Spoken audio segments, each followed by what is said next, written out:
راجہ صاحب، یہ جو معاملہ کل فل کورٹ کے سامنے لگنا ہے اسلام آباد ہائی کورٹ میں، یہ اب سنگین معاملہ ہے اور ہمارے پاس ماضی کی مثالیں موجود ہیں۔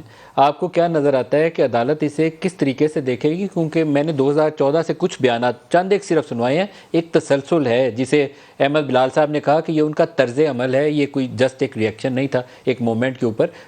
آپ اس کو کیا دیکھیں گے؟ یہ عدالت اس کو کیسے جائزہ لے گی؟ دیکھیں، عدلیہ کا ایک ممتاز مقام ہے ہمارے آئینی نظام میں۔ باقی جتنے بھی افسران ہیں انتظامیہ کے، وہ آئی جی ہو، ڈی آئی جی ہو، وہ کوئی کمشنر ہو، ان کا مقام بالکل مختلف ہے، ان کے ساتھ گفتگو کرنے کا جو انداز ہے وہ بھی مختلف ہو سکتا ہے۔ لیکن جب بات عدلیہ کے حوالے سے کی جائے تو بہت محتاط ہونا ضروری ہے۔ دیکھیے، دو تین قسم کی کنٹیمپٹس ہیں توہین عدالت جو ہمارے قانون میں دیکھی گئی ہیں، جو ہمارے قانون میں کا حصہ ہیں۔ ایک تو یہ کہ آپ کسی عدالت کا حکم نہ مانیں۔ یہ یوسف رضا گیلانی صاحب کے ساتھ ہوا۔ انہوں نے کوئی توہین اس طرح سے نہیں کی تھی کہ کسی جج کے کو کچھ کہا ہو، لیکن انہوں نے عدالت کے فیصلے پر عمل کرنے سے انکار کر دیا اور انہیں توہین عدالت کا مرتکب قرار دیا گیا۔ دوسرا یہ ہے کہ آپ عدالت میں کھڑے ہو کر کوئی لہجہ ایسا اپنائیں، کوئی گفتگو ایسی کریں جو توہین کے زمرے میں آتی ہو، آپ جج کی جو ذات ہے اس کے حوالے سے کوئی شک پیدا کریں، تو وہ ایک کنٹیمپٹ ہم کہتے ہیں on the face of the court. یہ دوسری نوعیت ہے۔ اب جو صورت ہمارے سامنے اس وقت ہے وہ یہ ہے کہ کسی حکم کی حکم عدولی نہیں ہوئی۔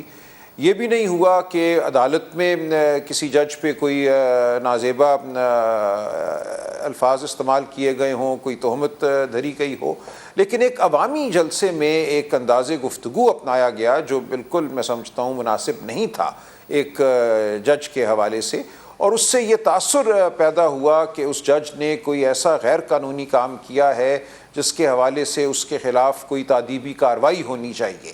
اب جج کا فیصلہ اگر غلط بھی ہو تو اس کے خلاف اپیل کی جاتی ہے، لیکن جب ہم یہ کہتے ہیں کہ اس جج نے جو کیا اس کے خلاف ہم ایکشن لیں گے، اب ایکشن ایک مبہم لفظ ہے۔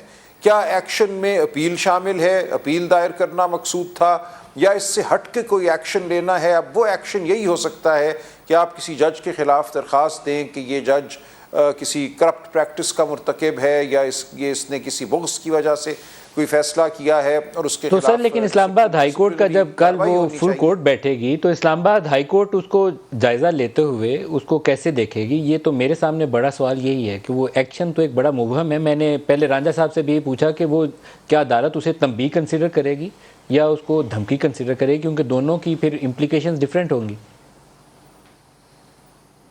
دیکھیں، تنبیہ اور دھمکی دونوں لفظ میں استعمال نہیں کرتا، لیکن یہ ضرور ہے کہ اگر ہر جج کے فیصلوں کے حوالے سے ایسے بیانات آنا شروع ہو جائیں کہ ہم ایکشن لیں گے اور ایک بڑی سیاسی جماعت کا ایک بڑا لیڈر یہ بات کرے، تو اس سے ظاہر ہے جج صاحبان یا اس کیس میں صاحبہ جو ہیں وہ ایک دباؤ کا شکار ضرور ہوں گے، اور یہ دباؤ جو ہے کسی صورت بھی میں سمجھتا ہوں ہمارے آئینی اور قانونی تقاضوں کے مطابق نہیں ہے۔ جو ایک فری جوڈیشری کا تصور ہے اس میں یہ بات بھی شامل ہے کہ معاشرے کی طرف سے اس قسم کی گفتگو نہ ہو جس سے ان کی جو ذاتی ساکھ ہے یا جو ایک انسٹیٹیوشنل ساکھ ہے، جو ادارے کی ساکھ ہے، وہ عوام الناس کی نظر میں مجروح ہو۔